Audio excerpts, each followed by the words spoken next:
ನಮಸ್ತೆ ಎಲ್ಲರಿಗೂ. ಏನಿದು ಅಂಕಿ ಸಂಖ್ಯೆಗಳ ಕಾಣ್ತಾ ಇದ್ದಾವೆ ಅಂತ ಅನ್ಕೋಬೇಡ್ರಿ. ಲೆಕ್ಕಾಚಾರ ಇದ್ರೇ ಜೀವನ. ಇಲ್ಲಿ ಏನಿದೆ ಅಂತ ಹೇಳಿದ್ರೆ 6ರಿಂದ 10ನೇ ತರಗತಿವರೆಗಿನ ಬೇಸಿಕ್ ಬುಕ್ಸ್ ಎಷ್ಟೆಷ್ಟು ಪೇಜಸ್ ಇದಾವೆ ಅಂತ ಹೇಳಿ ಲೆಕ್ಕ ಮಾಡೋಣ ನಾವೀಗ. ಯಾಕಂತಲೂ ಹೇಳ್ತೀನಿ, ಯಾಕೆ ಲೆಕ್ಕ ಒಂದು ಮಾಡಬೇಕು ಅಂತಲೂ ಹೇಳ್ತೀನಿ ನಾನು. ಎಂಥ ಪರೀಕ್ಷೆಗಳೇ ತಗೋರಿ, ಪಿ ಸಿಯಿಂದ KAS IAS ವರ್ಗಿನ ಪರೀಕ್ಷೆಗಳನ್ನು ತಗೊಂಡ್ರೂ ಕೂಡ ನಮಗೆ ಮುಖ್ಯವಾಗಿ ಏನು ಬೇಕು, ಬೇಸಿಕ್ ಬುಕ್ಸ್ ಬೇಕು. ಬೇಸಿಕ್ ಬುಕ್ಸನ್ನು ನಾವು ಕ್ಲಿಯರಾಗಿ ಓದಿರಬೇಕು ಅಂತ ಎಲ್ಲರೂ ಹೇಳ್ತಾರೆ, ಅದು ಸತ್ಯ ಕೂಡ.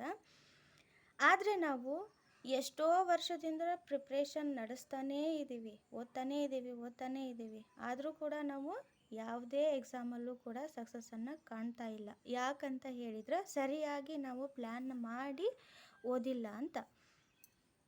ಇಲ್ಲಿ 1ನೇ ಭಾಗ 2ನೇ ಭಾಗ ಅಂತ ಇದ್ದಾವೆ 6ರಿಂದ 10ನೇ ತರಗತಿವರೆಗೂ ಕೂಡ. ಒಟ್ಟು 10 ಪುಸ್ತಕಗಳು ಆಗ್ತಾವೆ. ಟೋಟಲ್ ಪೇಜಸ್ಸು 1474 ಪೇಜ್ ಆಗ್ತವೆ. ಈ ನಾವು ಬೇಸಿಕ್ ಬುಕ್ಸು ಅನ್ಕೊತಾನೆ ಅದೇವಿ, ಆದರೆ ಅವನ್ನ ಕ್ಲಿಯರಾಗಿ ಓದಿ ಇದುವರೆಗೂ ಮುಗಿಸಿಲ್ಲ. ಅಂದರೆ ಬರೀ 1474 ಪೇಜಸ್ಸನ್ನು ನಾವು ವರ್ಷಾಂಗಂಟ್ಲಿ ಓದ್ಕೊತಾನೆ ಅದೇವಿ. ಏನು ಮಾಡಬೇಕು ಅಂತೇಳಿದ್ರೆ, ದಿನಕ್ಕೆ ನಾವು 50 ಪೇಜನ್ನು ಓದ್ತೀವಿ ಅಂತ ಅಂದ್ರೂ ಕೂಡ 29ರಿಂದ 30 ದಿನದೊಳಗೆ ಎಲ್ಲ ಬೇಸಿಕ್ ಬುಕ್ಸು ಆಗಿ ಹೋಗ್ತಾವೆ, ಓದೋದು ಆಗಿ ಹೋಗುತ್ತೆ. ಇಲ್ಲ ನಾನು ಇನ್ನೂ ಜಾಸ್ತಿ ಓದ್ತೀನಿ ಅನ್ನೋರಿದ್ದರೆ 100 ಪೇಜನ್ನು ಓದ್ತೀನಿ ನಾನು ಪರ್ ಡೇ ಅಂತ ಹೇಳಿದರೆ 14ರಿಂದ 15 ದಿನದೊಳಗೆ ನಿಮ್ಮ ಬೇಸಿಕ್ ಬುಕ್ಸ್ ಮುಗಿದು ಹೋಯಿತು. ಇಲ್ಲಿ ನಾವು ಹಿಸ್ಟ್ರಿ ಎಷ್ಟು ಪೇಜ್ ಇದ್ದಾವೆ, ಪೊಲಿಟಿಕಲ್ ಸೈನ್ಸ್ ಎಷ್ಟು ಪೇಜ್ ಇದ್ದಾವೆ, social science, geography, economics, business study ಎಲ್ಲನೂ ಎಷ್ಟೆಷ್ಟು ಪೇಜ್ ಇದ್ದಾವೆ ಅಂತ ಹೇಳಿ ಬರೆದಿದ್ದೀನಿ ನಾನು. ಟೋಟಲಾಗಿ 663 ಹಿಸ್ಟ್ರಿ ಪೇಜಸ್ ಎಲ್ಲ ಕ್ಲಾಸಿಂದ ಹಿಡಿದು. Next 265 political science, 59 sociology, 342 geography, 71 economics, ಆಮೇಲೆ 59 ಬಿಸ್ನೆಸ್ ಸ್ಟಡಿ. ಇಷ್ಟನ್ನು ಓದಿದರೆ ಸಾಕು, TETನಲ್ಲಿ 45 ಅಂಕಗಳನ್ನು ಗಳಿಸ್ಬೋದು. 60 ಅಂಕಗಳೊಳಗೆ 15 ನಮ್ಮ ಮೆಥಡ್ ಇರ್ತೈತಿ, ಜೊತೆಗೆ ಇದೇನು 45 ಇರ್ತೈತಲ್ಲ ಅದು ಬೇಸಿಕ್ ಬುಕ್ಸಿಂದನೇ ಬಂದಿರ್ತಾವೆ ಪ್ರಶ್ನೆಗಳು. ಜೊತೆಗೆ ಮತ್ತೆ ನಾವು GPSTR ಪರೀಕ್ಷೆಯಲ್ಲಿ ನಾವು 150ಕ್ಕೆ 150 ಅಂಕಗಳನ್ನು ಕೂಡ ಗಳಿಸ್ಬೋದು. ಎಷ್ಟು ಪೇಜ್ ಓದೋದ್ರಿಂದ? ಬರೀ 1474 ಪೇಜಸ್ಸನ್ನು ಸರಿಯಾಗಿ ಓದಿದ್ದೇ ಆದಲ್ಲಿ ನಾವು 150ಕ್ಕೆ 150 ಅಂಕಗಳನ್ನು ಗಳಿಸ್ಬೋದು.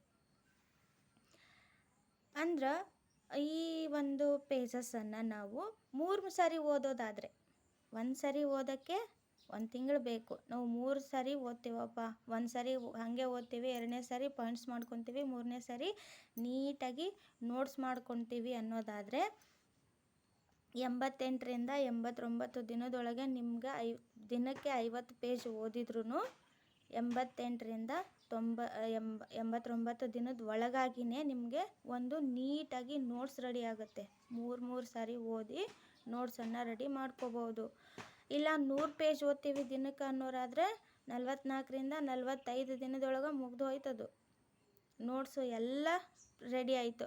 ಇಲ್ಲಪ್ಪ ನಾವು ಹಾಗೆ ಓದಿ ಮಾರ್ಕ್ ಮಾಡಿಕೊಂಡು ಆಮೇಲೆ ನೋಟ್ಸ್ ಮಾಡ್ತೇವೆ ಅಂದ್ರೆ ನೋಟ್ಸ್ ಮಾಡೋಕ್ಕೆ ಎಷ್ಟು ದಿನ ಬೇಕ್ರಿ? ಬಹಳ ಅಂದರೆ 15 ದಿನ ತಗೋರಿ ನೀವು. ನಾವು ನೀಟಾಗಿ ಎಲ್ಲನೂ ಬರ್ಕೊತೀವಿ ಅನ್ನೋರು 15 ದಿನ ನೋಟ್ಸ್ ಮಾಡಿಕೊಂಡ್ರು 60 ದಿನ, 2 ತಿಂಗಳ ಒಳಗೆ ನೀವು ಇದನ್ನು ಎಲ್ಲ ಬೇಸಿಕ್ ಬುಕ್ಸನ್ನು 1 ಅಲ್ಲ 2 ಅಲ್ಲ 3 ಸಾರಿ ಓದಿ ನೋಟ್ಸ್ ಮಾಡಿಕೊಂಡು ಇಟ್ಕೋಬೋದು. ನೀವು ಪರೀಕ್ಷೆ ಬಂದಾಗನ ನಾವು ಕಾಲ್ಫಾರ್ಮ್ ಆಗೋತ್ತಿಗೆ ನಾವು ಓದ್ತೇವೆ ಅಂದರೆ ಆಗೋದಿಲ್ಲ. ಯಾಕಂತ ಹೇಳಿದ್ರೆ ಕಾಲ್ಫಾರ್ಮ್ ಆಗಿಂದ ಅವ್ರೇನು ಕೊಡ್ತಾರಲ್ಲ ಟೈಮು, ಅದು ಜಸ್ಟ್ ರಿವಿಷನ್ಗಾಗಿರುತ್ತೆ. ನೀವು ಅಷ್ಟರೊಳಗೆ ಏನು ಮಾಡಬೇಕು, ನೀಟಾಗಿ ನೋಟ್ಸ್ ಮಾಡ್ಕೊಂಡು ಇಟ್ಕೊಂಡಿರ್ಬೇಕು. ಅವಾಗೇನಿಲ್ಲ, ಇನ್ನೇನು ಊಟಕ್ಕೆ ಬರ್ತಾರ ಅಂದ್ರೆ ಊಟಕ್ಕೆ ಬಡಿಸೋದಷ್ಟೇ ಕೆಲಸ. ಅವಾಗೇ ಊಟಕ್ಕೆ ಬಂದ ಮೇಲೇ ಅಡುಗೆ ಮಾಡ್ತೇವೆ ಅಂದರೆ ಆಗಂಗಿಲ್ಲ. ರೆಡಿ ಇಟ್ಕೊಂಡಿರ್ಬೇಕು, ಆವಾಗ ಊಟ ಮಾಡ್ತಿರ್ಬೇಕು ಅಷ್ಟೇ. ಅದು ಊಟ ಮಾಡೋಕ್ಕೆ ಕೊಡೋ ಟೈಮ್ ಅದು, ಅಂದರೆ ರಿವಿಷನ್ನಿಗೆ ಮಾತ್ರ ಕೊಡೋದು ಅವಾಗ ಅವರು ಟೈಮು. ಈ ಒಂದು ಪ್ಲ್ಯಾನು ನಿಮ್ಗೆ ಇಷ್ಟ ಆಗಿದ್ದರೆ ದಯವಿಟ್ಟು ನನ್ನ ಚಾನಲನ್ನು ಸಬ್ಸ್ಕ್ರೈಬ್ ಮಾಡ್ಕೊಳ್ಳಿ ಇದೇ ರೀತಿ ಯೂಸ್ಫುಲ್ ವಿಡಿಯೋಸ್ಗಳಿಗಾಗಿ. ನೆಕ್ಸ್ಟ್ ವಿಡಿಯೋಸ್ ಒಳಗೆ ನಾನು ಇನ್ನೊಂದು ಇದೇ ರೀತಿ ಪ್ಲ್ಯಾನ್ ಒಳಗೆ ಬರ್ತೀನಿ. ಅಂದ್ರೆ ಹಿಸ್ಟ್ರಿ ವಿಷಯಕ್ಕೆ ಸಂಬಂಧಿಸಿದಂತೆ ಯಾವ ರೀತಿ ಮಾದರಿ ಪ್ರಶ್ನೆಗಳು ಬರ್ತಾವೆ, ಯಾವ ರೀತಿಯ ಪ್ರಶ್ನೆಗಳನ್ನು ಕೇಳ್ತಾರೆ, ಯಾವ್ಯಾವ ಟಾಪಿಕ್ ಮೇಲೆ ಯಾವ ರೀತಿಯ ಪ್ರಶ್ನೆಗಳು ಬರಬಹುದು ಅನ್ನೋದನ್ನು ನಾನು ಪ್ಲ್ಯಾನ್ ತೊಗೊಂಡು ಬರ್ತೀನಿ. ಅಲ್ಲಿವರೆಗೂ ಟಾಟಾ, ಬಾಯ್ ಬಾಯ್.